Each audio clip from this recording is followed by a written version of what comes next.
नमस्कार, एनडीटीवी देख रहे हैं आप। मैं हूं एल ठाकुर। चलिए एनडीटीवी ग्राउंड रिपोर्ट की शुरुआत करते हैं। एक साध्वी जिनकी पहचान साधना, त्याग और संयम से थी, उसी साध्वी की संदिग्ध हालात में मौत हो गई। जोधपुर की फेमस कथावाचक साध्वी प्रेम बाइसा की संदिग्ध मौत का मामला सुलझने का नाम ही नहीं ले रहा है। अब एक और खुलासा हुआ है।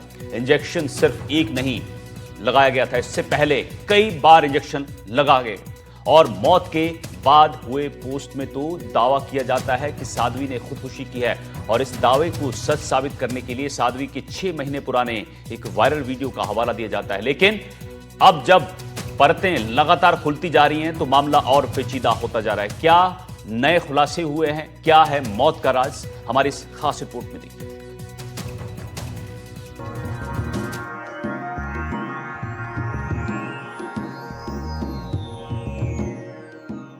जोधपुर का साधना कुटीर आश्रम, वो आश्रम जहां हर कोई भजन में रमने जाता था, हर कोई अपनी आस्था को और गहरी करने जाता था, अपनी जिंदगी से जुड़े सवालों के जवाबों को ढूंढने जाता था।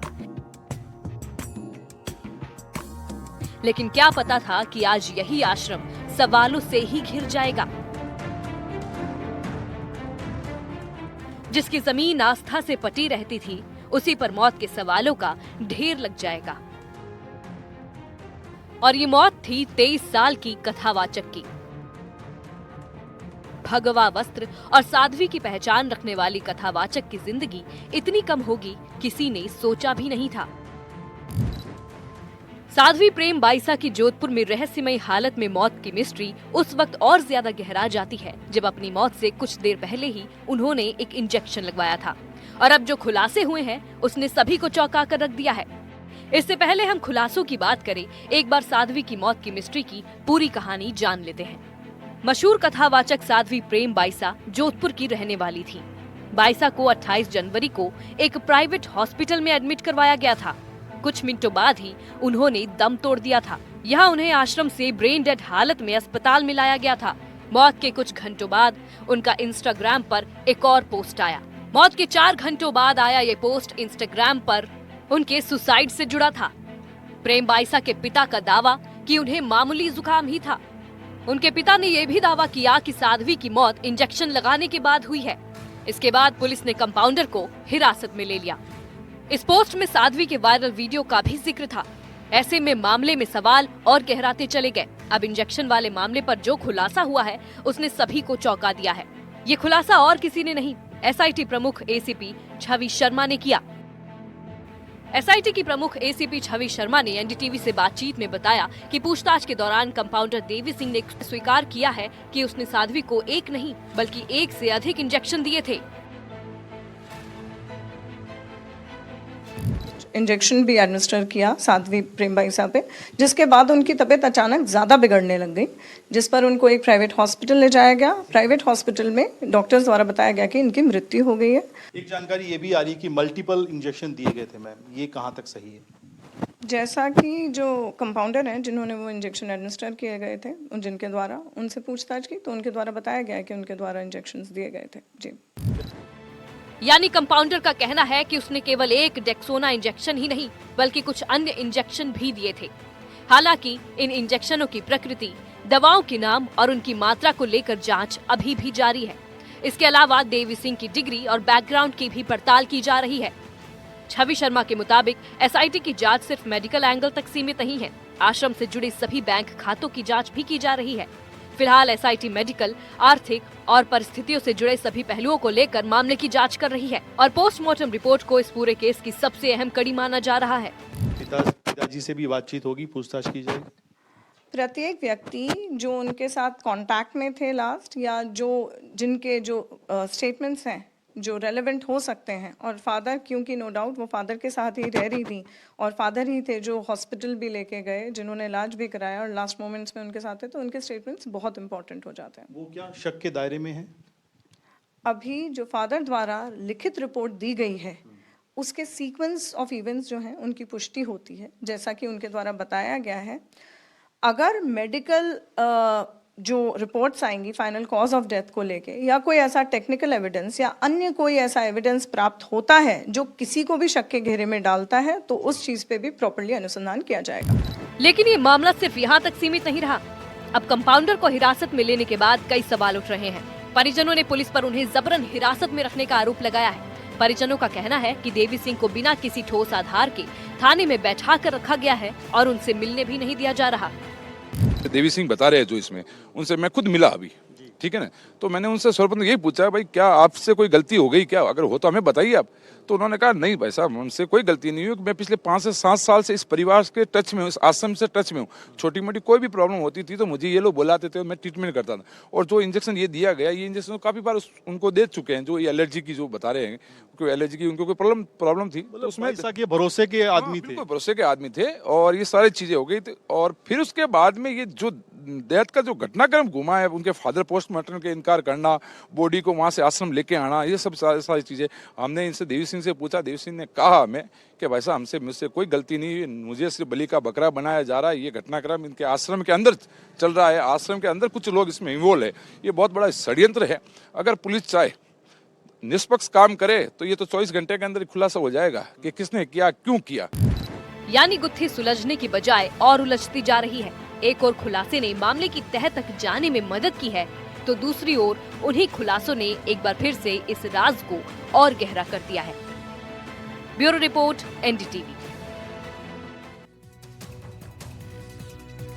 ये पूरी कहानी क्या है, कैसे साध्वी की मौत की कड़ियां जुड़ रही हैं, ये सब चलता ही जा रहा है। इन सवालों में कई बातें हैं जो कि हो गई हैं, लेकिन इसी के साथ एक गांव ने भी कुछ और खोया है। वो है एक गांव की बच्ची, एक पिता की बेटी। पूरे गांव में माहौल गमगीन है। जहां भजनों की गूंज रहती थी, वहां अब सन्नाटा पसरा हुआ है।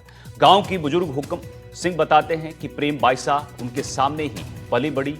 अब गांव में कैसा माहौल है, लोगों का क्या कहना है, हमारी इस खास रिपोर्ट में देखिए।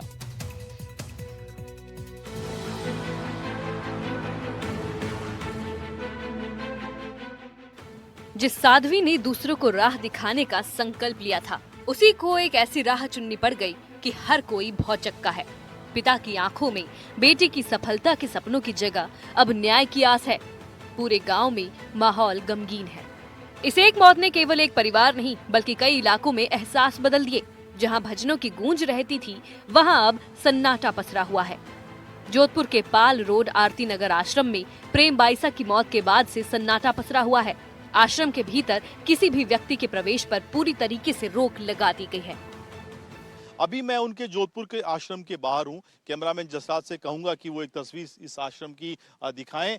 जनजीव कल्याण सेवा संस्थान, साधना कुटीर आश्रम, बाल साध्वी प्रेम बाईसा, आरती नगर, पाल रोड, जोधपुर में है। और देखिए, ये साध्वी प्रेम बाईसा का यहाँ पर एक होर्डिंग भी आप इस आश्रम के बाहर देख पा रहे हैं, क्योंकि करीब 12 साल की उम्र से वो जोधपुर में थी और उसी समय से वो कथा करने लग गई थी। और पिछले कुछ सालों में जिस तरीके से उन्होंने ये पाल रोड पर उनका जो आश्रम था, इसमें अगर बात करें तो 3 दिन पहले तक, बुधवार तक, ये पूरी तरीके से संत समाज से या उनके जो अनुयायी थे उनसे गुलजार था, यहाँ पर आवाजाही थी। लेकिन इस डेथ के बाद, मौत के बाद, इसको पूरी तरीके से सील कर दिया गया है। ये फिलहाल बंद है, यहाँ पर अभी कोई नहीं है, आप देख पा रहे हैं। और यहीं पर साध्वी रहती थी। पुलिस कस्टडी में है ये पूरा आश्रम। यहाँ पर पुलिस के जवान जो हैं वो तैनात कर दिए गए हैं। और यहाँ के सीसीटीवी फुटेज हो या उस कमरे में उस वक्त जो भी घटनाक्रम हुआ,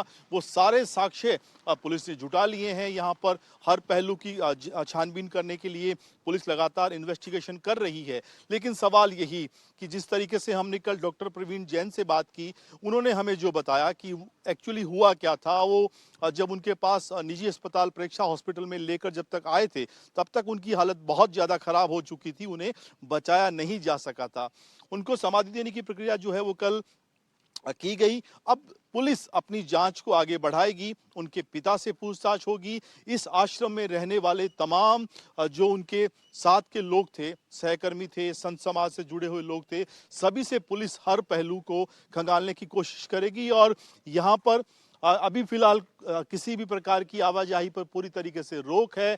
और ये देखिए, ये आश्रम जो साध्वी थी वो यहीं पर रहकर उनके तमाम जो कार्यक्रम थे वो बनाए जाते थे। पूरा शेड्यूल जो उनका था वो जिस तरह की जानकारी मिल रही है आने वाले दिनों का, वो भी पूरी तरीके से तैयार था कि कहाँ-कहाँ उनको कथा करने जाना है, क्या कार्यक्रम है, किससे मिलना है। लेकिन अचानक तबीयत बुधवार दोपहर में उनकी खराब होती है और शाम को 6 बजे के आसपास जब उन्हें अस्पताल ले जाया गया, तब उनकी हालत इतनी ज़्यादा खराब थी कि डॉक्टर उन्हें बचाने में कामयाब नहीं हो पाए।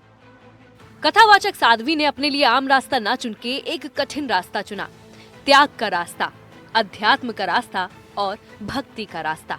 मात्र 23 साल की साध्वी ने ये निर्णय भी बचपन में ही ले लिया था। आपको बता दें कि साध्वी प्रेम बाईसा का जन्म लगभग 2002 में माना जाता है। वो राठौर परिवार से ताल्लुक रखती थी। उनका जन्म जोधपुर जिले के परेऊ में हुआ था। वो बोरानाडा क्षेत्र में अपना साधना कुटीर आश्रम चलाती थी। बचपन से ही उनका झुकाव भक्ति की ओर था।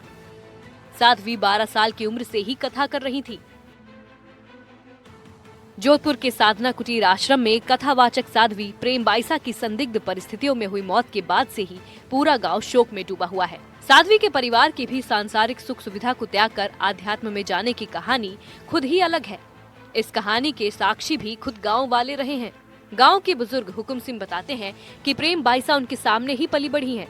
जब वो छोटी थी तो शुरू से ही इस परिवार का भक्ति भाव में मन था। प्रेम बाईसा के माता पिता ने भी कई सालों पहले सांसारिक जीवन से आध्यात्मिक जीवन में जाने का रुख कर लिया था।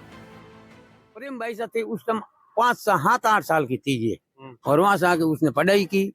वहाँ कहाँ जाति कोना जाति उसने पढ़ाई की। पढ़ाई करके उन्होंने वहाँ भवनलाल किरे बीरमनाथ और बीरमनाथ की घरों वाइफ दोनों ने वहाँ माला फेरी, दोनों ने भक्ति की। करीबन 8 साल बीते। उनने बाद में क्या हुआ कि घरों में परिवार में कुछ हाथ मौज होने ढूकी, तो कि भाई वहाँ पे हालो जो बीरमनाथ भाई अंडो, जो बीरमनाथ का भाई है उसका नाम अंडा। उनने बोलो भाई अंडा तू है परिवार वालों ने पूछ, जो को वहाँ पे बीरमनाथ जी ने आप ये बता, प्रेम बाईसा की ब्रदर की भी डेथ हो गई थी, उसके पीछे कोई कहानी थी ऐसी डेथ हुई? आपको क्या पता उसके बारे में? किसकी? इसकी प्रेम बाईसा की मदर की, माँ उसकी तो हार्ट अटैक हुआ था। अच्छा, उसके बाद में हुआ है। अच्छा, वो फिर यहाँ से कई लोग गए, से इसके परिवार वाले साई जात के जाट है, वहाँ गए। वहाँ करीबन 8 साल से गए वहाँ। अच्छा, कैसी करती थी कथा? बहुत बढ़िया कथा करती। अच्छा, बहुत भक्त लोग थी, बहुत बढ़िया कथा करती थी। आप तो पहली कथा कहाँ करी थी? यहाँ की थी श्री धाम। अच्छा, कैसी लगी, क्या सुना? बहुत बढ़िया। अच्छा, जब आपको पता लगा कि कल ये घटना होगी तब आपको कैसा लगा? बहुत दुख हुआ हमको। बहुत दुख हुआ। भगवान की भगत थी, माला वे फेरने वाली सस थी। आपको पता है प्रेम बाईसा के बारे में कुछ? भगवान उनको आत्मा को शांति। साध्वी ने विश्वविख्यात परेऊ मठ में चतुर्मास शुरू किया था। उन्होंने 1 महीने तक उपवास रखा था। साध्वी पर उपवास छोड़ने का भी दबाव बनाया गया। ऐसे में ज्यादा दबाव बनाने पर वो मठ ही छोड़कर चली गई। इसके बाद साध्वी सिद्ध पुरुष की समाधि पर जाकर उपवास करने लग गई। वहां पर भी मामला ज्यादा बढ़ने पर प्रेम बाईसा के माता पिता गांव छोड़कर यहां आ गए। प्रेम बाईसा इस क्षेत्र में जहां भी कथा करती थी तो लोग जरूर जाते थे। ऐसे में गांव के लोग पुलिस प्रशासन से संदिग्ध मौत के रहस्य के खुलासे की मांग भी करने लग गए हैं। Bureau report, NDTV.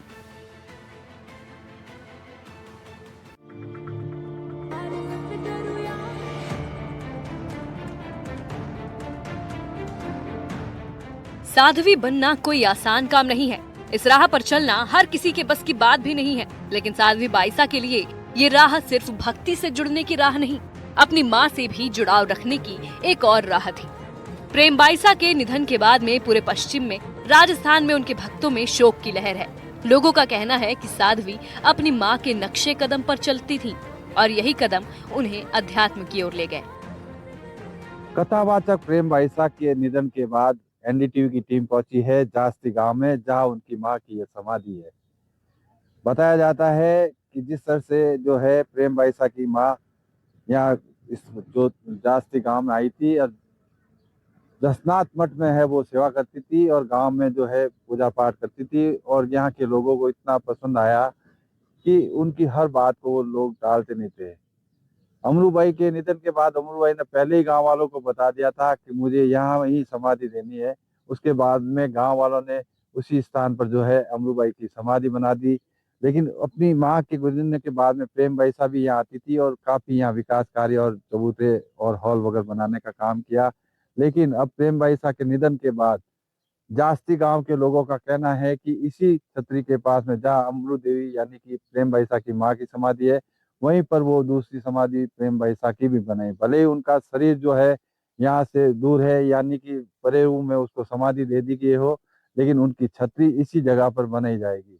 लोगों का मानना है कि जिस तरह से माँ के नक्शे कदम पर प्रेम बाईसा चल रही थी और जीव जंतुओं को लेकर, पर्यावरण को लेकर वो हमेशा जागरूक रहती थी और विकास के कार्य में लोगों के साथ जुड़ी रहती थी, ऐसे में उनकी यादों को भुलाया नहीं जा सकेगा। एनडीटीवी की टीम जोधपुर में प्रेम बाईसा की मां की समाधि स्थल जास्ती गांव में पहुंची। लोगों ने बताया कि अपनी मां के नक्शे कदम पर प्रेम बाईसा चली थी, लेकिन साथ के लोगों के कारण उनकी बदनामी हुई। लेकिन प्रेम बाईसा ऐसी नहीं थी। उनकी मां अमरू देवी के जाने के बाद उन्होंने भी जस्ती गाँव में काफी विकास कार्य करवाए। साध्वी की मां के निधन के बारे में जानकारी देते हुए उनके भाई गंगाराम ने कहा कि वो खुद भक्ति मार्ग से जुड़ी हुई थी और पूरी तरह भक्ति भावना में जीवन जी रही थी। गंगाराम के मुताबिक उनकी बहन ने अपनी मौत से कुछ दिन पहले ये भी बता दिया था कि उनकी मृत्यु कब होगी और उनका अंतिम संस्कार किस जगह पर किया जाना चाहिए। जो एक भाव जो है गांव वालों का, निश्चित रूप से ये कहता है कि माँ के साथ उनकी बेटी प्रेम बाईसा की भी समाधि और छतरी यहीं बनेगी, क्योंकि जो विकास अपनी माँ के पद चिन्हों पर चलते हुए प्रेम बाईसा ने किया था, उसके गांव के लोग अभी भी नहीं भूल सकते और वो चाहते हैं कि उनकी माँ के साथ उनकी छतरी बने प्रेम बाईसा की, और जो यादें हैं उनकी और जो उनके सेवा कर्म है उसको गांव के लोग आज भी याद कर रहे हैं। जोधपुर के जास्ती गांव से एनडीटीवी के लिए अरुण हर्ष की रिपोर्ट। साध्वी प्रेम बाईसा जन्म के बाद ही अपने ननिहाल में रहती थीं, लेकिन उनकी माता अमरू बाईसा के निधन से पहले वो यहाँ आई थी और उसके बाद जोधपुर में कृपाराम जी महाराज के गुरुकुल में पढ़ रही थी। गांव वालों ने बताया कि जब उनकी मां गांव में आई थी तो जसनाथ की बड़ी झोपड़ी में रहकर माला फेरा करती थी और बाद में यहीं पर उनका मन लग गया। आज भी गाँव के तमाम लोग अमरू बाईसा की समाधि पर हर सोमवार को आकर पूजा करते हैं। गांव के लोगों का मानना है कि आज भी अमरू बाईसा उनकी सभी मनोकामनाएं पूरी करती हैं। अपने अंतिम समय से पहले उन्होंने भी अपनी बच्ची को अपने पास बुलाया था। एक ये भी बताइए, आपकी जो बहन थी, जो वीरम जी की पत्नी और साध्वी जी की माँ, उनका भी निधन हो गया था, उसके पीछे क्या, उसमें भी कहीं कुछ जिस तरह की बातें आ रही हैं, क्या नेचुरल डेथ थी वो? उसने 5 दिन खुद बता दिया, 5-7 दिन पहले बता दिया गांव वालों को। आप जाकर इंटरव्यू कर सकते हैं, जास्ती गांव है अगुला के पास में, वहाँ पर उनकी समाधि है। 5-7 दिन पहले बता दिया। उसने जगह भी बता दी थी जहाँ कबूतरों को वो दाना डालती थी, तो ये जगह है मेरी समाधि की, यहाँ पर मेरे को मतलब मेरा अंतिम शरीर है जो यहाँ पर दफनाना है। तो उसने गाँव वालों को जगह भी बताई, 5-7 दिन पहले बता दी उसने, शरीर छोड़ने से पहले। तो बूढ़े बुजुर्ग लोग थे उस टाइम, उन चीज़ को इतना सीरियस नहीं लेते थे, सोशल मीडिया भी नहीं था उस टाइम। तो वो तबीयत खराब हुई तो उनको भी हॉस्पिटल लेके आया, मना भी किया उन्होंने, मेरे हॉस्पिटल मत ले जाओ, कोई हॉस्पिटल की तकलीफ नहीं है मेरी, मतलब मैं इतनी ही जीऊँगी, ज़्यादा नहीं जीऊँगी। 27-28 साल की थी। प्रेम बाईसा काफी सीधी व्यक्तित्व की एक अच्छी कथावाचक थी, जो विदेशों तक जाकर कथावाचन करती थी। अब उनकी मौत के बाद लोगों ने कहा कि उनकी छतरी भी यहाँ उनकी मां अमरू बाईसा के पास में ही बनाई जाएगी। कथावाचक प्रेम बाईसा, जिनका निधन बुधवार को जोधपुर में हो गया था, लेकिन एनडीटीवी पहुंचा है उसकी मां के समाधि स्थल पर जास्ती गांव में। ये जोधपुर से करीब 60 किलोमीटर दूर है, लेकिन हमारे साथ गांव के बुजुर्ग लोग हैं जो बताते हैं कि अमरूबाई ने किस तरह से यहाँ तपस्या की और उनके आशीर्वाद से जो ये तालाब है यहाँ का, वो तालाब कभी भी खाली नहीं होता। और भी कई ऐसी बातें हैं, जानकारियां जो हम जानते हैं इन लोगों से कि किस तरह से अमरूबाई की जो तपस्या का फल इन लोगों को मिल रहा है, कैसे उन्होंने समाधि ली, उन्होंने खुद अपना स्थान कैसे चुना। राम राम, कई नाम है आप लोग? मानो जोरा राम जी। अमरूबाई री कई कहानी है, कठाई भी हम पहले कई करियो ने की कर रही। तो शुरुआत में बाड़ी है दसना दी, उन बाड़ी में आया था। बाड़ी में हमारी हाथ जेल लियो तो पी के कोई गुर्क मारियो बिने तो कभी खाना पीना करो, रोटी तो को जिमता नहीं, कोई फल फ्रूट खाता तो नहीं, तो गुर्क मारियो बिड़ाए तो पत्रों रो सदर रो वो तो कई दिन भजन भाव करिया उन पछट महादेव जी स्थान मत आया ठीक है ना तो मारे आयो पछी तारीख रो गणो बोले हर सोमवार रो गणो अटे कुंटल 2 कुंटल धोन रो जीमता मिनक मोर हाथ ही हुको तो ये करता करता करने पर थोड़ी तकलीफ है हेर गया तो शरीर तो सूट को सेठ पूगा नहीं पूगा पास अल्लाह ने हम दी बाबा ना सुना बेड़ा होगा था फकर गाँव रो कई कहे बैठे वहां पर गाँव ले जाऊंगा फलोन देकर बाबो कहीं भी हाथ बरा रहेगा तो कहने तकलीफ हो तो कह दे भी मोर तकलीफ यार नहीं रहनी क्यों मैंने कहवे तो कौन आज बोलिया कौन बाबो कहे मारी जगह गणी है मैं ले जाऊं पर थमो कौन मैंने ना दे बताते हम गया 10 दिन और मैं छतरी बन गई अट मेड़ो मडियो लाखों मैंने बेड़ा आया गांव में साध्वी की मां का भी काफी प्रभाव था। लोगों का कहना है कि अमरूबाईसा के निधन के बाद कई बड़े बड़े साधु संत यहाँ आए। इसके बाद यहाँ उनकी मां की समाधि बनाई गई। अब साध्वी प्रेम बाईसा की मौत को लेकर भी लोगों में शोक है। गांव वालों में काफी दुख है। लोगों ने कहा है कि वो उनके साथ ही उनकी बेटी की समाधि बनाने की कोशिश जरूर करेंगे।